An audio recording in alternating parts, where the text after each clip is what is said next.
नमस्कार, lead India publishers association में आपका स्वागत है। मैं हूं डॉक्टर तरुणा एस गौड़।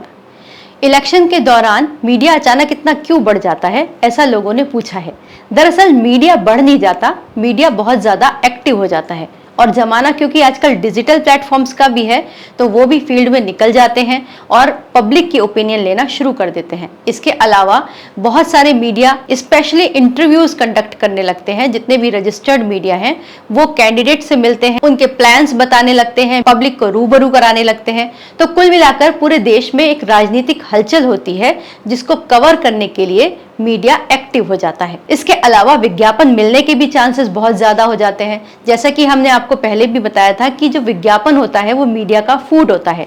तो ऐसे में जब जो चुनाव में प्रत्याशी खड़े होते हैं या फिर पार्टियां होती हैं, वो मीडिया को विज्ञापन जारी करती हैं, तो ये विज्ञापन के लिए भी मीडिया एक्टिव हो जाता है। इसके अलावा फेमस होने का भी बहुत चांस रहता है। जैसे कि वो बड़े बड़े नेताओं से मिलते हैं, उस वक्त पे सारे नेता फ्री होते हैं और आपको मिलने के लिए तैयार रहते हैं, तो आपकी मुलाकात नेताओं से हो जाती है।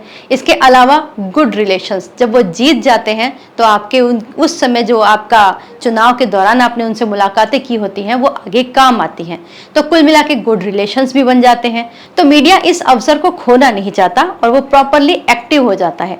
तो आपके सामने बहुत सारे प्लेटफॉर्म्स नजर आने लगते हैं और अब जो डिजिटल प्लेटफॉर्म्स हैं वो भी इस तरह का काम करने लगे हैं। तो लेकिन उनके सामने कुछ समस्याएं भी रहती हैं, क्योंकि वो रजिस्टर्ड मीडिया नहीं है, तो उनके ऊपर आरोप लगने के चांसेस बहुत ज्यादा रहते हैं कि वो जनता को इन्फ्लुएंस करने की कोशिश कर रहे थे या फिर पैसों की उगाही करने की कोशिश कर रहे थे। और ऐसे में क्योंकि पूरा देश इस वक्त इलेक्शन कमीशन के हाथों में रहता है, तो इलेक्शन के प्रोसीजर में बाधा डालने के आरोप में उनके ऊपर FIR भी दर्ज हो जाती हैं। तो ऐसे में क्या करना चाहिए? डिजिटल मीडिया के लिए जो कुछ गाइडलाइंस है हम बताते रहे हैं, उसका पालन जरूर कीजिएगा। जैसे आपको जानना चाहिए कि मॉडल कोड ऑफ कंडक्ट क्या होता है, आप उसी के अनुसार अपना एक्शन करें, आचरण करें। इसके अलावा आपकी आइडेंटिटी भी रजिस्टर्ड होनी चाहिए, क्योंकि आपको मीडिया के तौर पर रजिस्ट्रेशन कहीं से भी नहीं मिला होता, लेकिन आप इसको MSME में क्लास 63 में रजिस्टर्ड करवा सकते हैं। अब रही बात प्रेस आई कार्ड इशू करने की, क्योंकि डिजिटल मीडिया के पास यही एक सबसे बड़ा ड्रॉबैक है कि वो प्रेस आई कार्ड इशू नहीं कर सकते। वो न्यूज़ दे सकते हैं, वो फील्ड में जाके पब्लिक से बात कर सकते हैं, ओपिनियन ले सकते हैं, लेकिन वो प्रेस आई कार्ड इशू नहीं कर सकते। तो आपके सामने दो ऑप्शन होते हैं कि या तो आप प्रिंट मीडिया में रजिस्ट्रेशन करवा लें और उसके साथ साथ आप प्रिंट मीडिया और डिजिटल मीडिया दोनों चलाएं, या फिर अगर आपके पास इतना बजट नहीं है तो आप लीड इंडिया के साथ मीडिया टाई अप कर सकते हैं।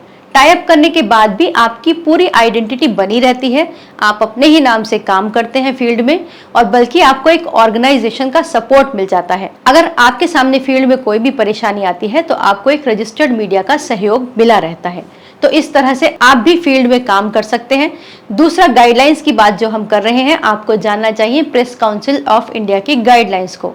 वही सारे के सारे जो पत्रकारिता के मानदंड हैं उनको निर्धारित करती हैं। तो ये कुछ चीजें आप अगर जानेंगे तो आप भी आसानी से फील्ड में कवर कर सकेंगे और आपके ऊपर भी FIR होने के चांसेस ना के बराबर हो जाएंगे। तो ये कुछ गाइडलाइंस हैं जिसको रजिस्टर्ड मीडिया को भी पालन करना चाहिए और डिजिटल को तो खास तौर से पालन करना चाहिए। अगर आपका इस संबंध में कोई भी सवाल है तो हमें कमेंट बॉक्स में लिखकर जरूर पूछिएगा, हमें उत्तर देने में बहुत खुशी होगी। अगर आपको ये वीडियो अच्छा लगा हो तो इसे लाइक कीजिएगा, शेयर कीजिएगा और सब्सक्राइब भी कीजिएगा। वीडियो देखने के लिए बहुत बहुत धन्यवाद।